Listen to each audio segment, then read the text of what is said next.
Welcome back to Inclusive Design 24 2025, brought to you in partnership with our Platinum supporters, Accessibility Cloud and Intopia. You can follow us on Mastodon and Blue Sky, and if you have any questions for the presenters, you can post them there with the ID24 hashtag. Alternatively, since you're already here in YouTube, you can put your questions directly in the live chat. And we'll gather your questions for the Q&A at the end of the session. A reminder that ID24 is a respectful community, and you can find our code of conduct on the Inclusive Design 24 website. Now, I'm delighted to be joined by my guest host, Stephanie Walter. Stephanie, over to you. Thank you. So now we have John Paton and Jonny Marshall talking about synthetic speech in audio description. Is it ready? Good question. Over to you, friends. Thank you. Yes, thank you, Stephanie. As Stephanie just mentioned, I'm John Paton. I'm a Media Culture and Immersive Technologies Manager at RNIB, and I'm joined by Jonny Marshall, who is our Operational Research Officer.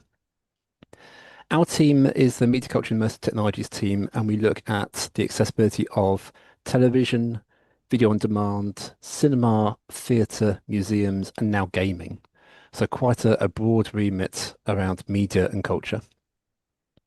And we do this through advocacy, through research, through standards work, and also community engagement. It's very important for us, and that we're always speaking directly with blind and partially sighted people to get their views, because they are who it's really all about.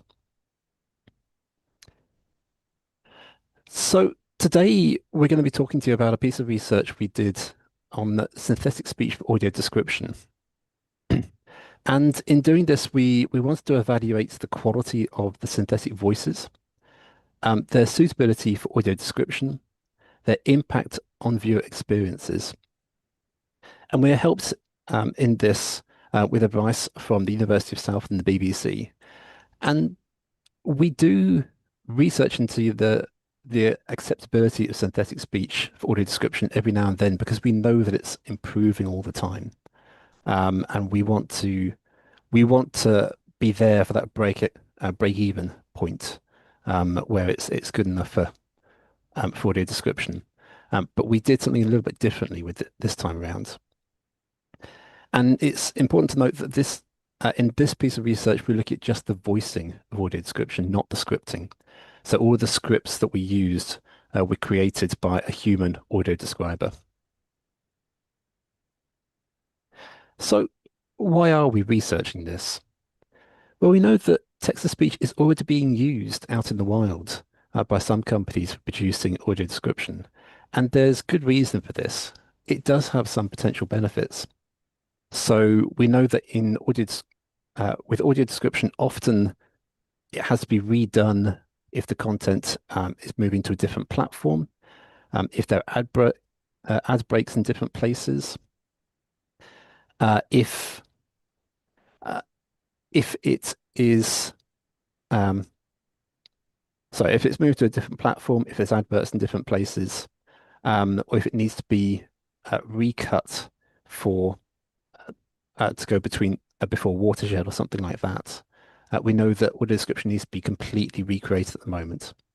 And if you could just tweak the script and just revoice it, that would save a lot of work that shouldn't need to be done. We know that our members prefer the accent to match the content. So if you have American content, they like an American accent on it, and British content should have British accents. But that's not always easy to find. So if you're using synthetic voices, you can do that just by picking a different synthetic voice. And we know that voice continuity for audio description is important for our users. So if you start a series with one audio describer and then have to switch, then you may have to have a different voice for the rest of the series. Whereas if you're using text-to-speech, that wouldn't be a problem. We do know that audio description is very, very valued by our members, though.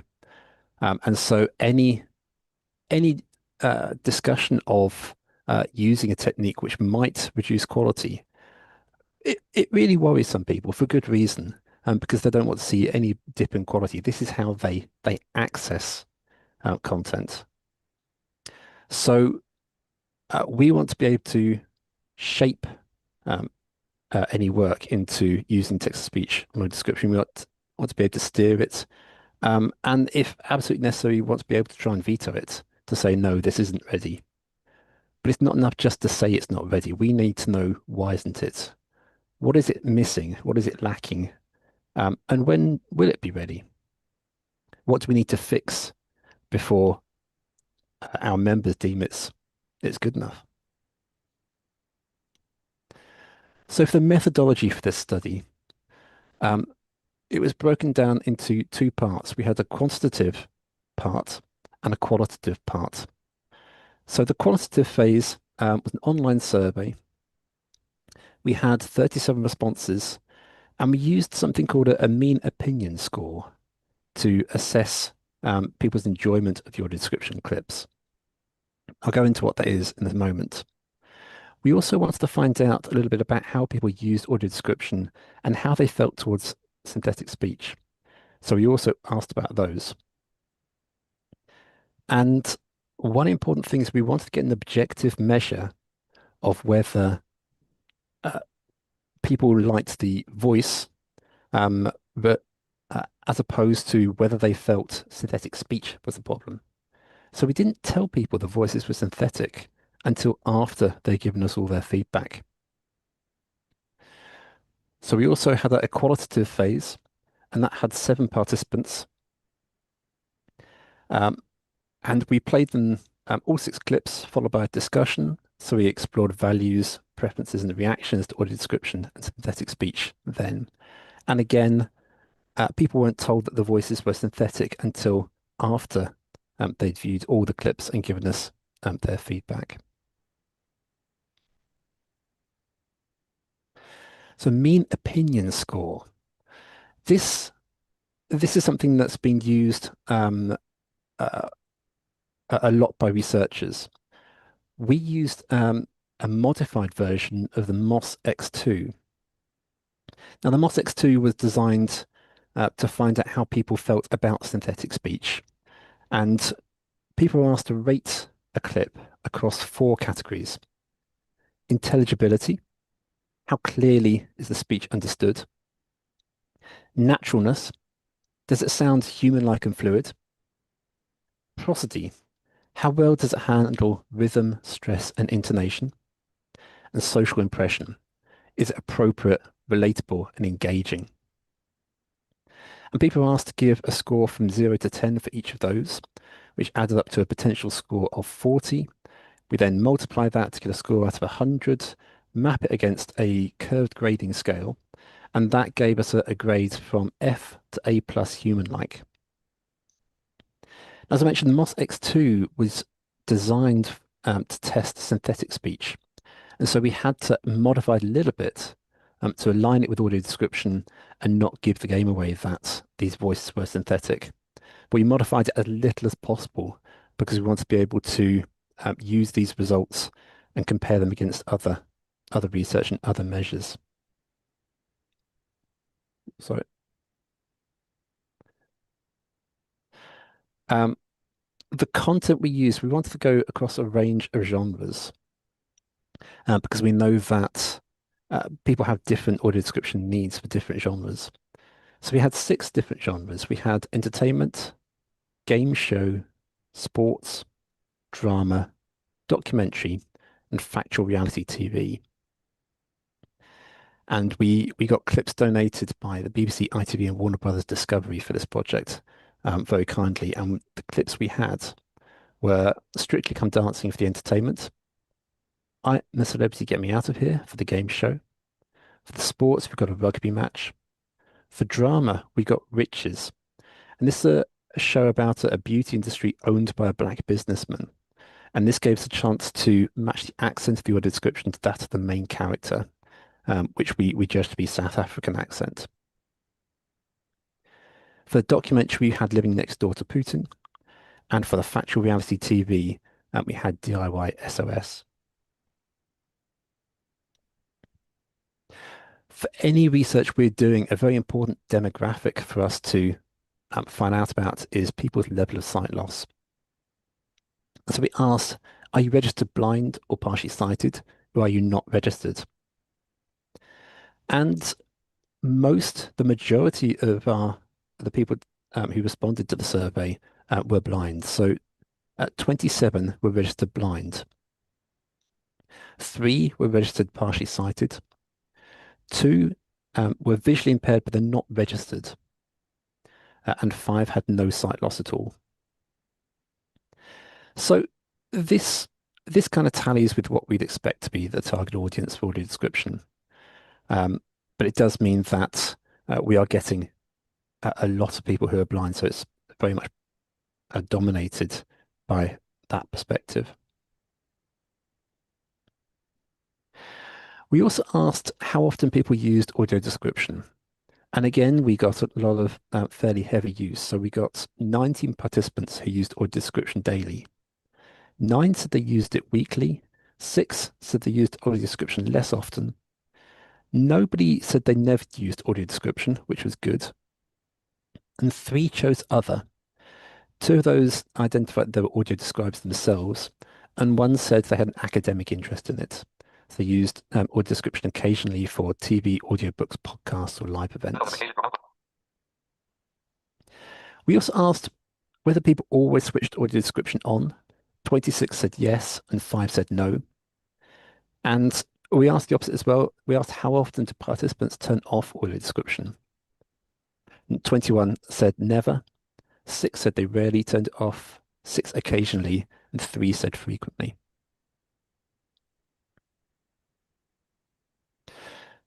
So the question that comes out of that is, what are the reasons for turning audio description off? So we asked, why do you choose to turn audio description off on TV when it is available? 20 participants said again they never turn audio description off. 10 told us that they turn it off when the quality of description is poor. 8 said they turn it off when they're watching with sighted friends and family who don't enjoy audio description. And this is something that we hear quite a lot. So this is something that we know can be an issue. 5 said they only turn audio description on for specific programs that they know need it. And again, this is a known issue with us. We know that not all content needs audio description to be accessible, and not all content benefits from it. 2 said that they turn it off when they're watching the place where audio description can't be turned on. And 1 said they turn it off when sighted friends and family can describe the program live for them.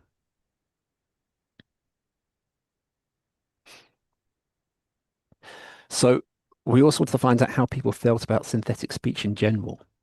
And as I said, we asked these questions at the end of the research so as not to bias people's the scores they gave. So the survey was we had far more people talking about using it for informative uses. So 21 participants would use synthetic voices for academic reading. So books, academic articles, and journals for educational work. 17 said they would use it for audio description, which is just under half, which we found quite interesting. 13 said they would use it for reading for leisure. 12 were reluctant to use synthetic speech at all. And 4 participants chose other. 2 of these 4 were firmly against synthetic speech for anything. Definitely for audio description, and they cited a lack of naturalness, and they were concerned about the impact on narrator employment. And so also 1 would accept synthetic speech if there was no other alternative. And 1 felt they would use it more if the quality improved. So the bit we're all interested in, how did the clips actually score? There was a mixture of grades across the clips. Documentary got the highest, which was A+. It's not the highest grade possible, though. That would be A+ human-like. Factual reality TV got an A. Drama and entertainment also got A's. And game shows and sports both got B minuses. So we're seeing the informative content is scoring higher than emotive content there. We also see if you plot the grades from F to A+ human-like and the counts of those grades, you get a kind of bowl-shaped bimodal distribution. So there's peaks at both F and A+ human-like, but much lower in the middle, which suggests there's a kind of polarized response to clips. People either loved them or hated them. The scores were between 68.6 to 82.8, and that's out of 100. And the average across all of the clips was a 75.5 A grade. So they are scoring really quite high. Now we're interested whether people's attitudes to synthetic speech affected the scoring they gave. So there's there's a graph on the screen here, and we've plotted 4 different groups of people. So the grades awarded by participants who had used synthetic speech for audio description, grades awarded by participants who had not used synthetic speech for audio description, and the grades awarded by participants who had not used synthetic speech for any of the uses that we mentioned. And the scores are all very, very close. There's a little bit of fanning out at the F grades, but in general, the lines are following very, very closely to each other. And you can also see that bowl-shaped curve there. And all of these groups gave an average that came up to an A grade. So there wasn't, when you transferred their scores into grading, it didn't actually make a lot of difference at which group they were in. And I'll pass you over to Jonny for the qualitative study. Yeah, thank you, John. So, as John mentioned earlier, for the qualitative part of the study, we ran a focus group, and we had 7 participants for this who we recruited through our RNIB internal networks. And all of these people, there were a range of people with different levels of sight loss, but in the majority, they were more towards the severely sight impaired level. And they all brought different experiences. So they all had interest in watching sort of TV programs with AD, but then also experience with using text-to-speech in their daily lives and listening to audiobooks and sports commentaries, which gave them a good understanding of what they enjoyed listening to and how synthetic speech could be used and what context it might be more suitable to. And again, here, they were showing the clips, but they weren't aware that they were synthetic at the start. And interestingly, during the discussion, some of the participants picked up on the fact that some of the clips might not be human narrated. So there was a bit of speculation on that during the session, which is quite an interesting thing to think about. So we're going to look at a few key themes that came up during the focus group. So these are authenticity and emotional engagement, which is one of the more important ones for making content immersive. Humanizing elements in AD, again, something quite important in creating an immersive, enjoyable experience. And then clarity and pronunciation, which is critical for being able to understand what's being spoken. Accent and localization. And again, this can contribute to immersion because it's about thinking about how the descriptions fit in with the content and how the tone and voice work. And continuity and familiarity of voices. And finally, some technical elements.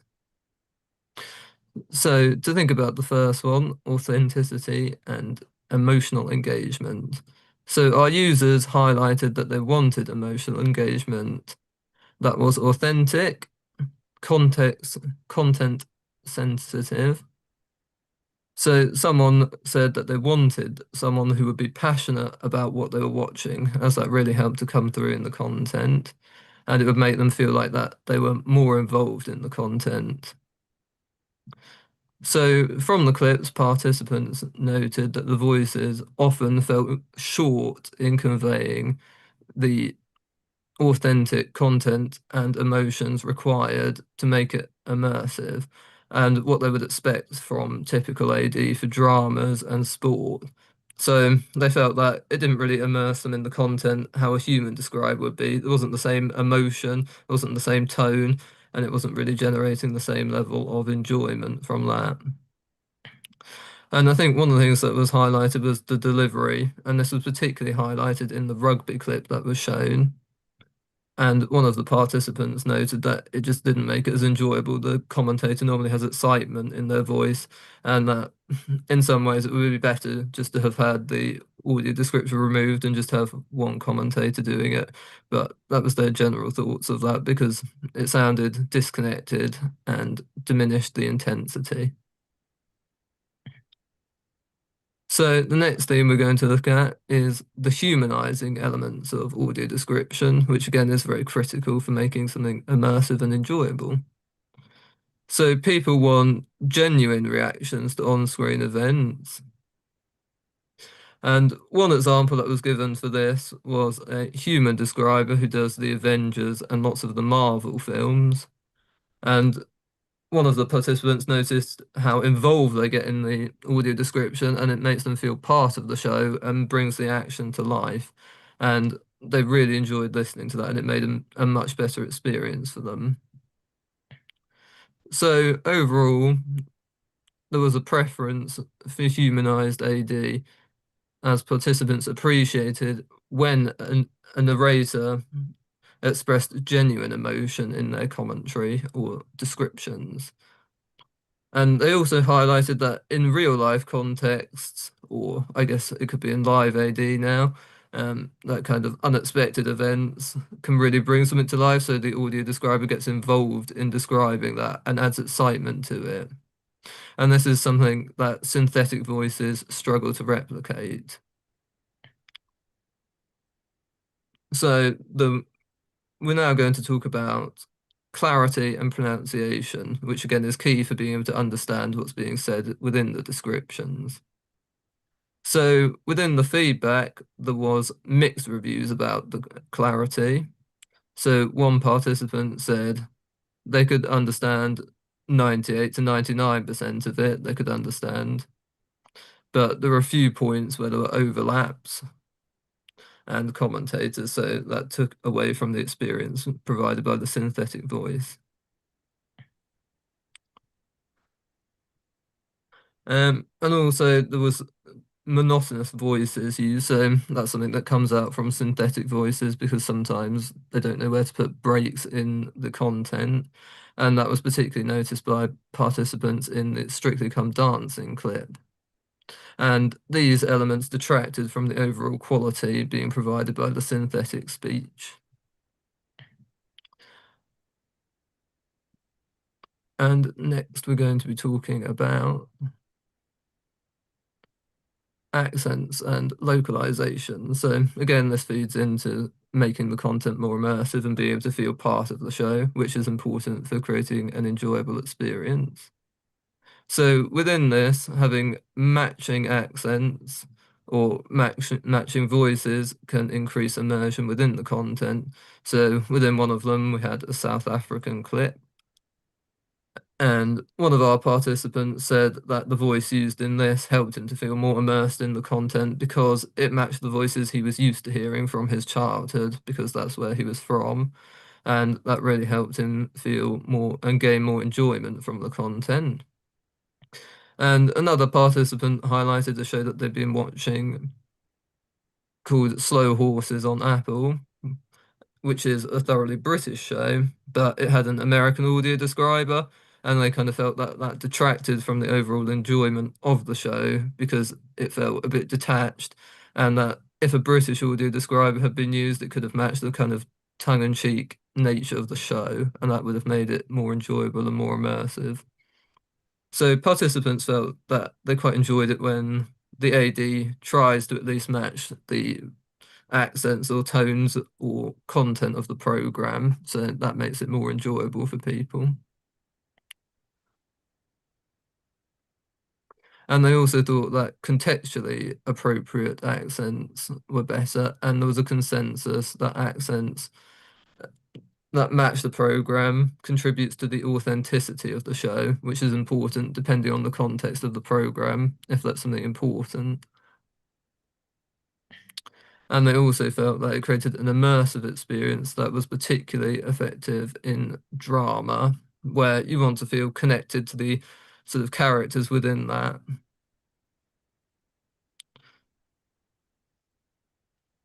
So the last theme I'm going to talk about is content and familiarity of voices. So here, participants felt that consistency is appreciated during the content, and having the same voice across the series, which John mentioned earlier, is very important. So some people noted that it was like having a favorite actor that you notice. So if you hear a describer's voice that you recognize and you enjoy, you're going to think this is going to be a good show to watch.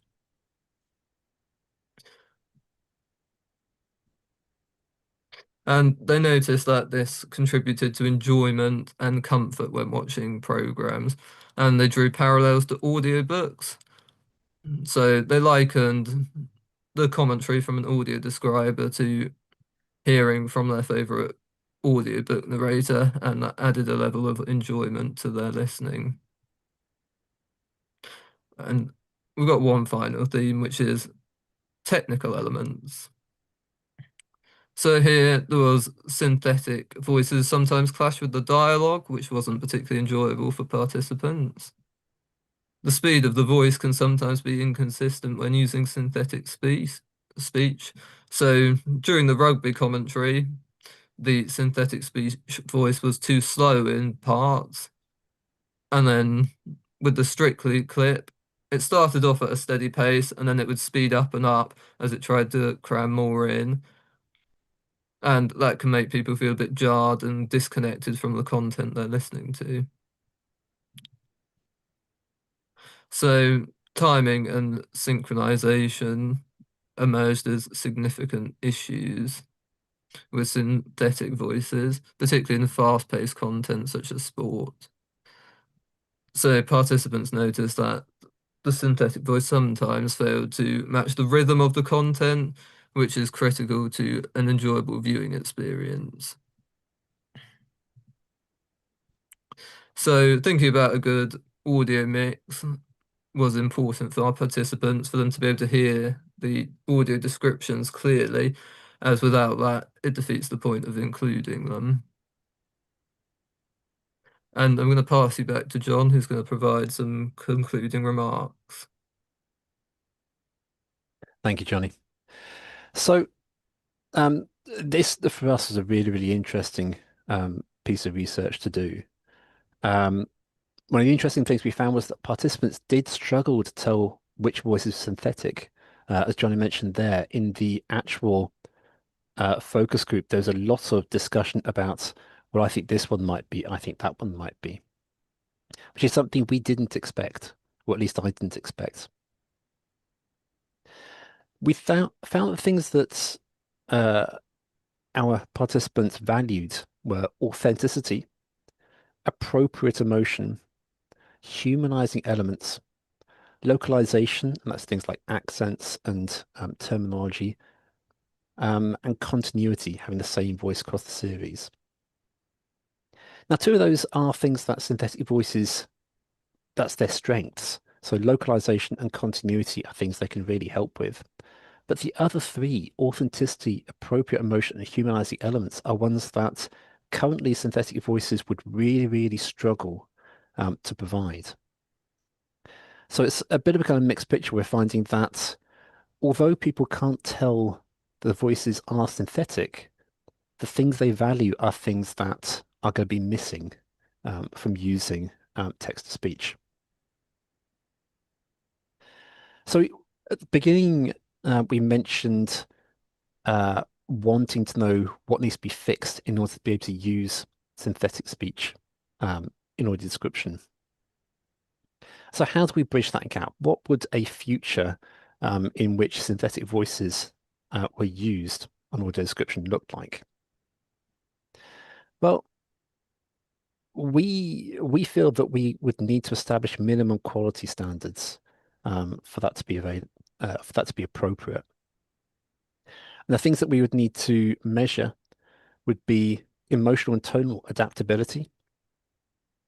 Is the voice as appropriate for a sports broadcast as it is for a documentary? Cultural sensitivity and localization. Can it match accents? And can it kind of fit in to the setting of content in order to give that immersive experience? Consistent quality across episodes. This is something that we don't think would be an issue for most text-to-speech programs, but you'd need to contain the continuity in voice and tone for serialized content, and avoid abrupt tonal changes by just making sure that you're using the same settings across content. Sound mixing and mixing standards are things that we need to be fixing right now, because we had people, especially in the quantitative study, bring this up without any of the questions being like to prompt this. So I know that this is something that's on people's minds at the moment and something that I know there's a lot of work to fix at the moment. And the quality of synthetic voices. Now, when we started doing this, we were talking about using very good quality voices. And someone pulled us up and said, how do you say what a good quality voice is? And when we looked at it, we realized that it was in the opinions of us. So you would need to have, in order to say, yes, go ahead, use synthetic voices, you need to have some kind of quality measurement. And it might be that something like a mean opinion score that we used in the research would be appropriate for that. So whether you use the modified MOS-X2, or I suspect looking at that to develop it more for something that is usable for regulation. But this is something that is definitely not an easy thing to fix, not an easy question to answer. How do you measure the quality of a synthetic voice? So up on the screen just now, I've got links. So we've got the links to the research, synthetic speech and audio description, and that's a tiny URL, tinyurl.com/RNIB-TTS in AD. And I've also got our email address if you want to contact us with questions around the research or anything else that we're working on. And that is broadcasting@rnib.org.uk. And I'm not sure of the process to open the floor for questions, but hopefully we can do that. Yeah, let's do that. Thank you very much, John. Feel free to stop the screen share. So we're just going to be floating heads talking to each other. Yep. There we Okay. go.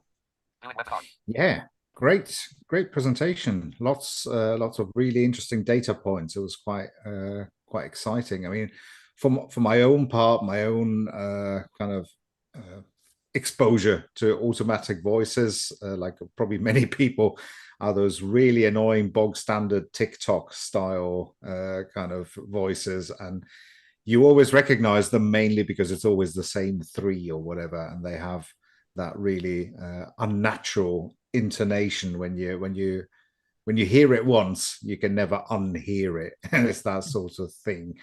And yeah, as you mentioned, the one of the big problems is clearly the fact that if it's automated, it doesn't know what emotion it should kind of convey, and the dynamism, it obviously lacks any kind of understanding of the content itself or the context of it.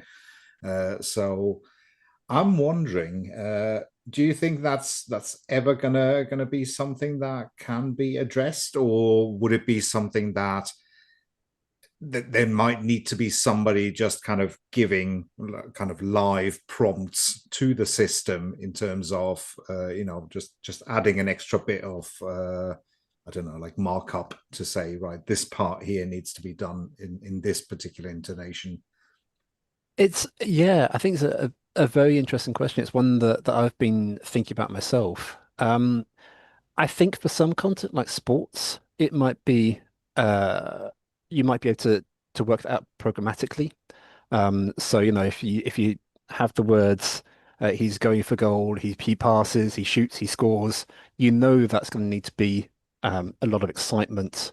You can tell that.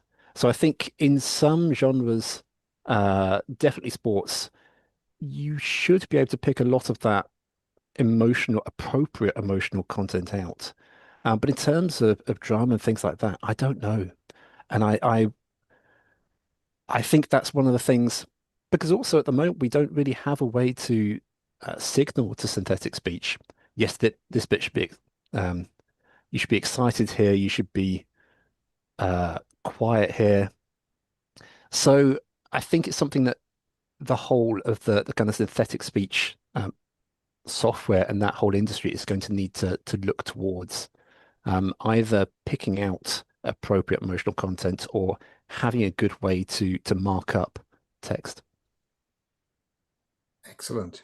Yeah, I'm almost thinking like a human-assisted synthetic approach where somebody kind of vets it beforehand and kind of makes almost like an annotation after the first rough is done. But that obviously requires human interaction, human intervention, which often with these synthetic systems, the whole point is that they're used to do it at scale without human intervention.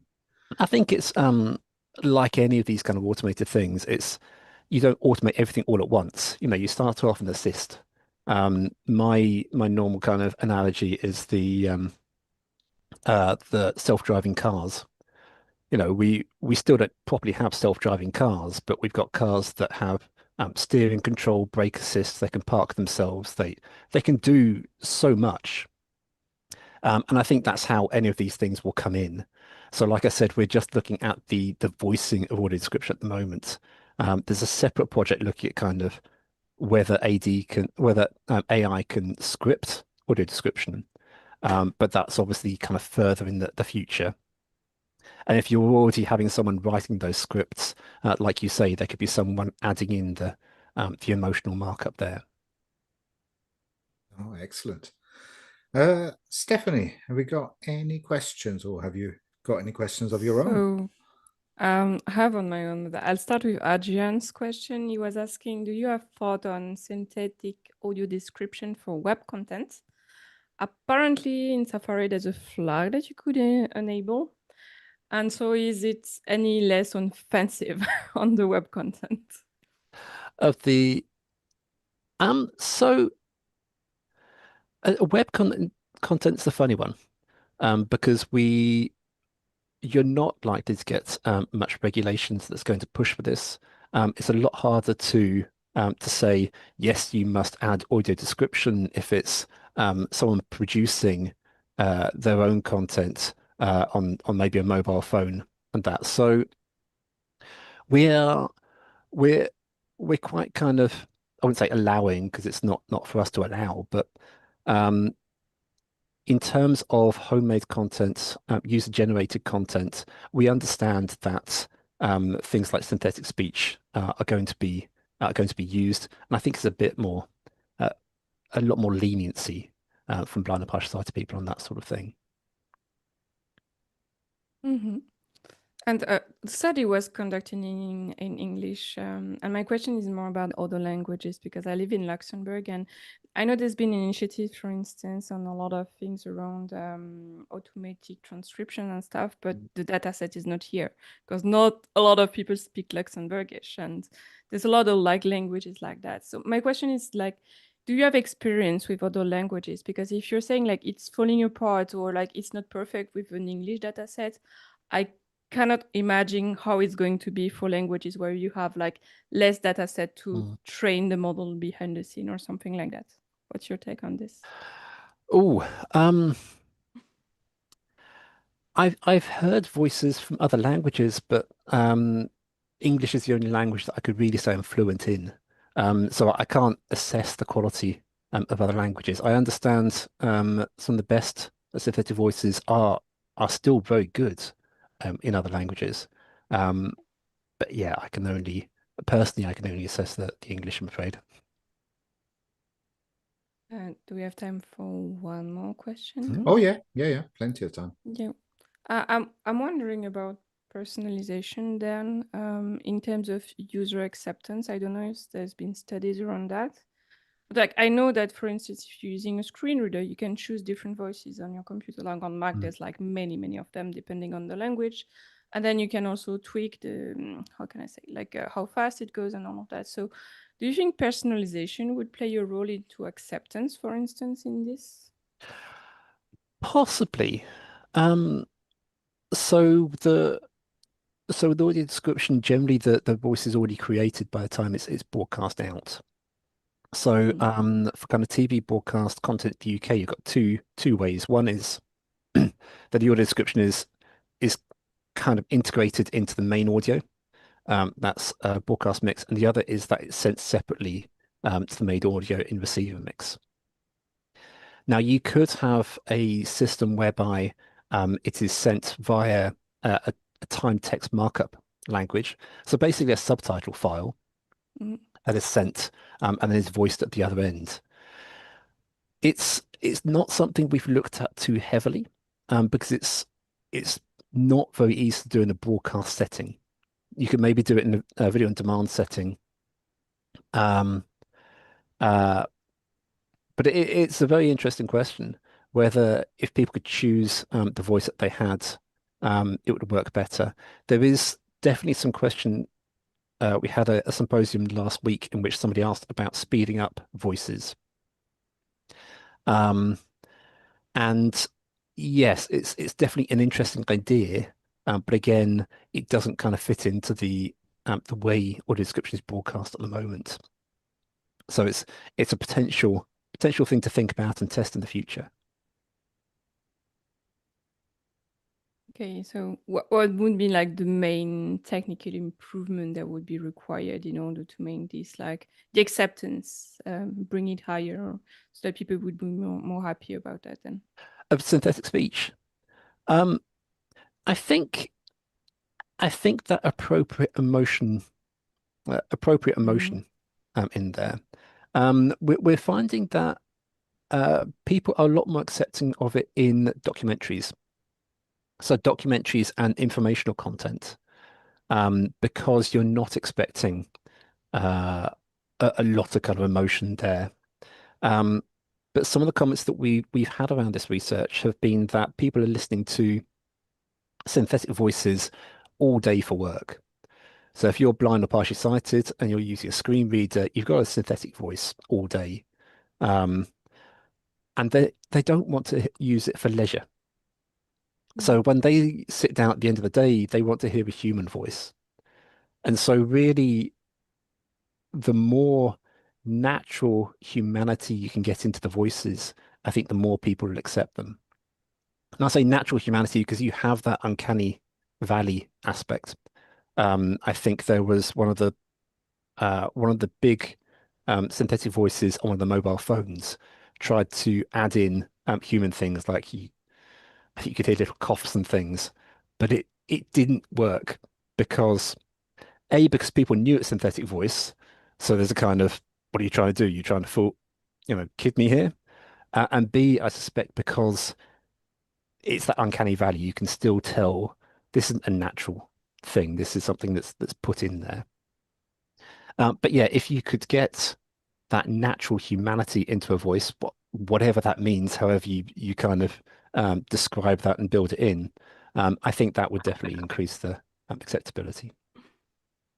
I have a fun anecdote, or not fun for my friend, but so I have a friend who has been trained into speaking very, very well. So when she does talks and things, I'm always impressed. And she told me once she submitted something to Udemy, and their bot refused the video because the bot thought she was a synthetic voice. And she was like, I don't know if I feel kind of... is it a compliment or is it an insult, you know? So, and I've seen like YouTube at some point they were saying they want to ban all of those video with the just text and voiceover. So I think we are getting into the human gets tired of very synthetic and indeed crave the authenticity for sure. They want to hear human voices, flaws and all. Yeah. But it's funny because if you like take tools to, I'm currently using tools to caption videos, and they have an option to remove all the M and so all the things that make us human, they have an option to remove it, to make it flawless.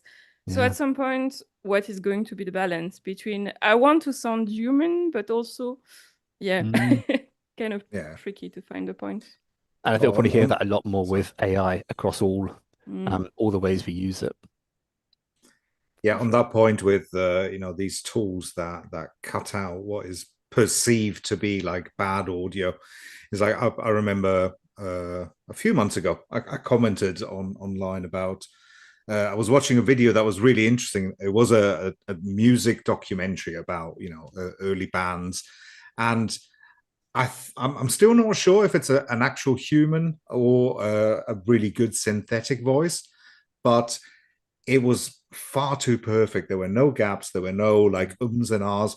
And I found myself actually getting really, really mentally tired just trying to follow the narration because there were no natural opportunities just to take a break and take it in. So it was like a 15-minute video. And after 5 minutes, I just had to stop. I said, this is really interesting, but I can't because it's slowly melting my brain just trying to follow this almost. It wasn't even monotone. It was just no interruptions, no natural kind of changes of rhythm, and it was very tough going. Sorry, that's a complete tangent, but yeah, that just reminded me as you mentioned it, Stephanie. Right, I think we have come up to time, but yeah, I just want to take the opportunity once again to thank you, John and Jonny. A really interesting talk. For the audience at home who are not watching TikTok with the synthetic voice lady, if you hit that like button, if you like this, for more content of the same. And don't forget, you can subscribe to our channel to be kept in the loop for any future events. Inclusive Design 24 is brought to you with thanks to our Platinum supporters, Accessibility Cloud and Intopia, Silver supporter Intuit, and our Bronze supporters, the Law Office of Laney Feingold, Mantis & Co, and Vispero. Inclusive Design 24 will be back on the hour with our next session, so don't go anywhere. Thank you. Thank you.